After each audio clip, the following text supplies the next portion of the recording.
I was a volunteer at the Montview Heritage Aquarium since sophomore year of high school. It was equal parts devotion and gullibility that kept me going.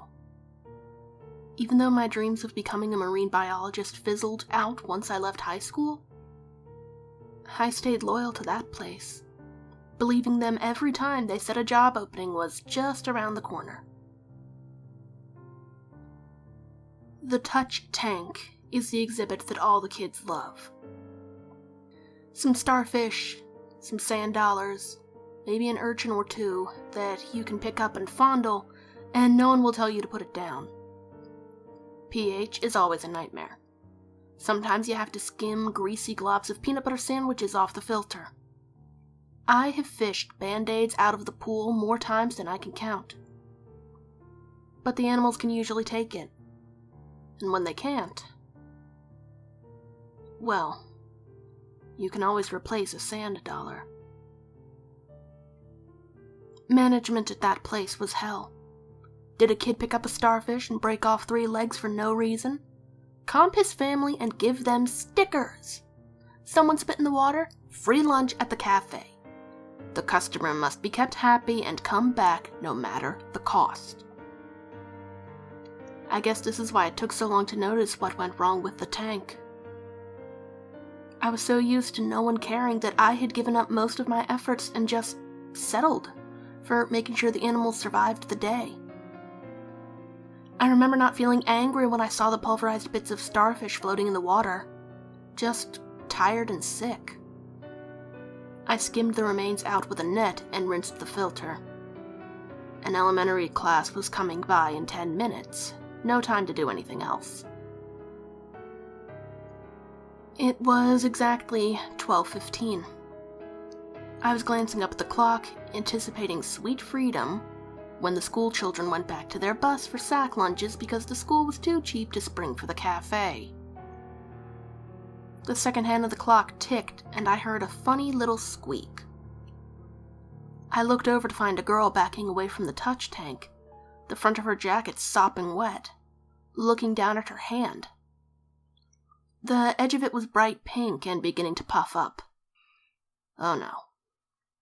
The girl was making those little sharp noises that you make when you're in too much pain to scream. I could see several red dots along her hand like she had been stabbed with a comb. I tried to talk calmly to her and maneuver her down to the first aid station, while the other children just stared at us.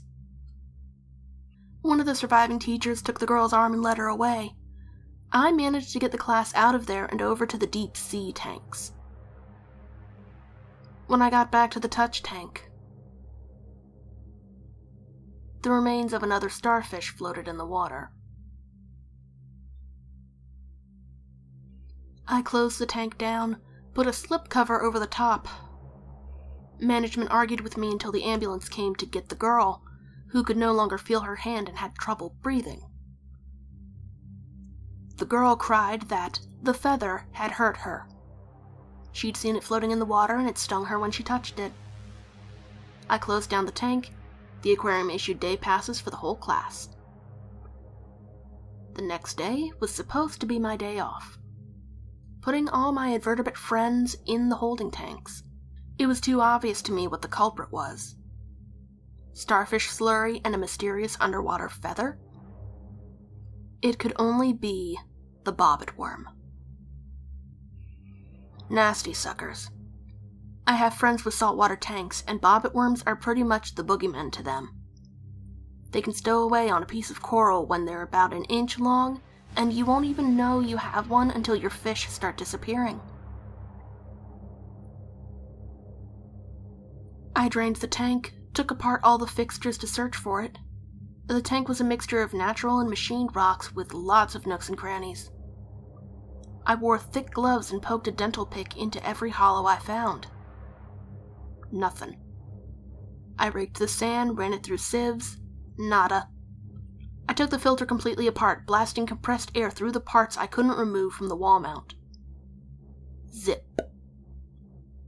I really wanted to close the tank down until I could find the thing. Bobbitt worm stings can lead to permanent numbness, paralysis, and even death. But no. The aquarium couldn't close down the touch tank for something I didn't even see firsthand. Besides, the girl had signed a waiver. Legally, they had no reason to close the tank. Let me just say there was a reason the aquarium ran mostly on volunteer work. I spent the next few days watching the touch tank like a hawk, paranoid of every hand put in its waters. I knew it was wrong to keep it open, but I told myself that as long as I was there, it would be okay. Yeah, working at that place really did a number on my head. I didn't have any more bobbitt worm encounters. No, what came next was even weirder. Richie, the guy who was in charge of the quarantine tanks, pulled me aside one day. "Hey, can I show you something?" I thought it would be another leak repaired with tape. No, Richie had some video to show me. The school of clownfish had been disappearing from their tank in quarantine, until Richie had to spring for a webcam himself to catch the culprit in action. The video started at around 4 a.m. From the angle of the camera, you mostly saw the clownfish tank. Beyond that, you could see just a sliver of the door and the floor, and the thing that squeezed beneath the floor like a blob of ink. It disappeared from the frame for a while. Then it reappeared, climbing up the walls of the tank. It looked like a small octopus, except it wasn't an octopus. It had 4 tentacles and that was it. No stumps or scars to show where the tentacles had been. I don't know, I guess you'd call it a quintupus, had these purple eyes that shone like jewels, even in the terrible video of the webcam. It got to the lid of the tank and opened it. The quintupus sent a single tentacle down into the water. The end stretched into a thin string and suddenly became bright pink. It was wiggling. One of the hapless clownfish finally took the bait. Faster than I could see, the quintupus speared it completely through the head with another tentacle. As I watched, it snatched up 4 more fish and then slipped out the way it came. The whole thing took less than 5 minutes. I asked Richie if he found any sign of where it had gone after that. Oh yeah. Richie nodded at the place where the trail of seawater had ended. The touch tank. I closed the tank for a few hours and found nothing, of course. Richie was put on warning for losing fish. Couldn't get anyone to watch his video. I got really paranoid. Cleaned the filter every day. Stopped taking breaks. Jumped every time someone put their hands in the water. I knew something was going on with that tank. Something beyond my knowledge. And I had no power to stop it or make it go away. If I complained, they'd dismiss me. If I reported it, they wouldn't find anything. All I could do was be watchful. And in the end, it still wasn't enough. A bit of conversation hit my ears a few days after that. Immediately filled my stomach with dread. "Look, Mommy, it's a pillow!" "That's a sea cucumber, honey." The tank didn't have sea cucumbers. I turned and found a little girl cooing over a bright yellow oval studded in blue pustules. It felt like I was moving in slow motion. I was putting my hand out and the word "stop" was in my mouth when she squeezed it. The pustules inflated with fluid and exploded. The water turned thick and a sweet chemical smell hit my nose. The girl's skin was purple where the fluid had landed. She was crying from pain and fear as the woman scrubbed away with the hem of her shirt, trying to keep the fluid off. I screamed for everyone to take their hands out of the tank right goddamn now. Now some of the other kids were crying. The water got a white tinge. Everything. Every single goddamn invertebrate in that tank died.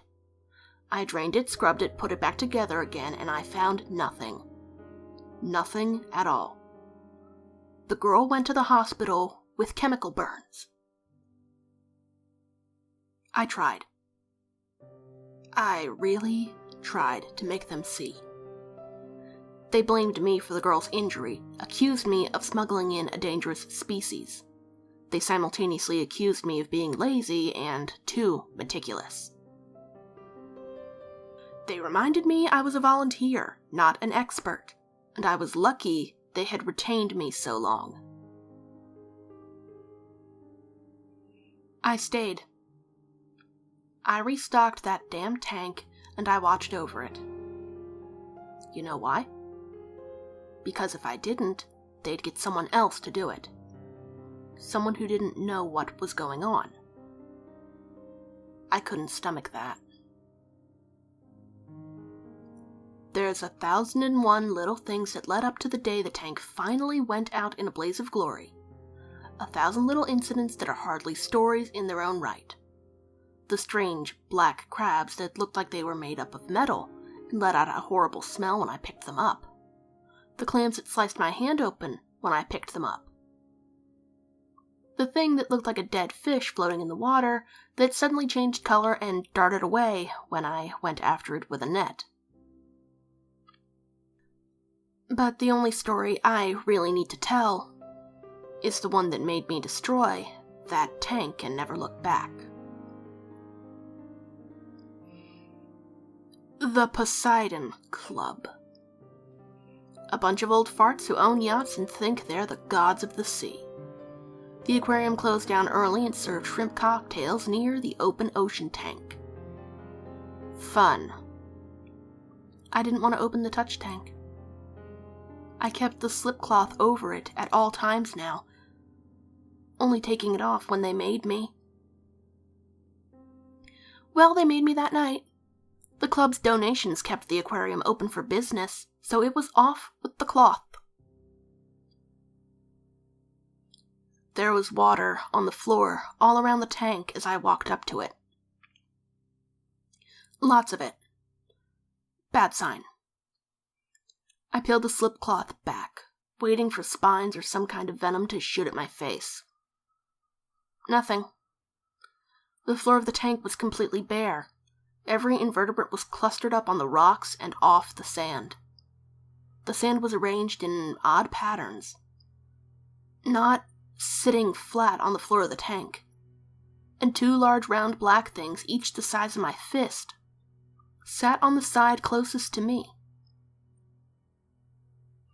I just stared at the sand, not comprehending why I was filling with dread. The truth hit me the same way you look at one of those magic eye pictures until the image jumps out at you. Stonefish. The ugly bastards that sit buried on the ocean floor waiting for a fish or unlucky foot to shoot full of spines. And I was looking at one that took up the entire floor of the touch tank.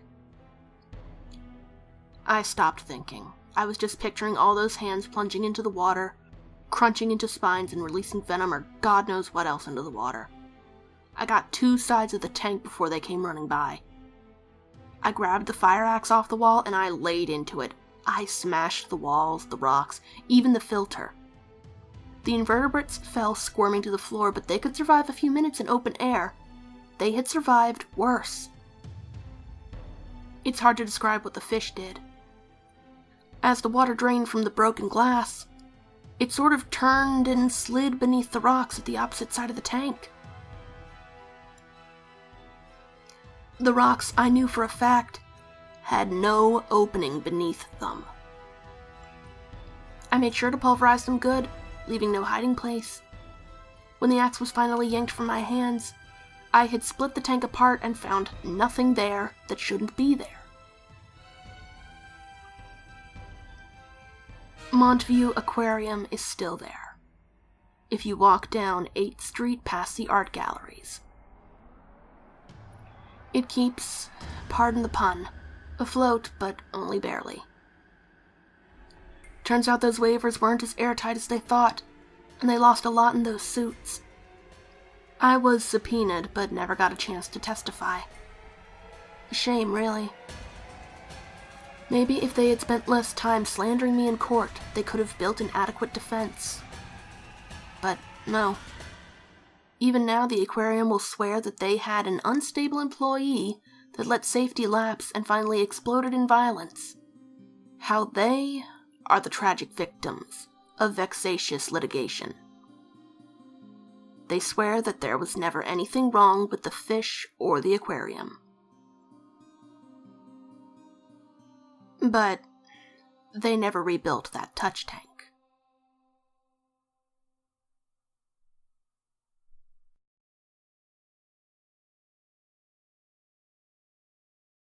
YouTube doesn't like what I'm doing, but I get the feeling that you do. If it's true that you do, you can support the channel on my Patreon located in the description below. Thank you for tuning in. Good night.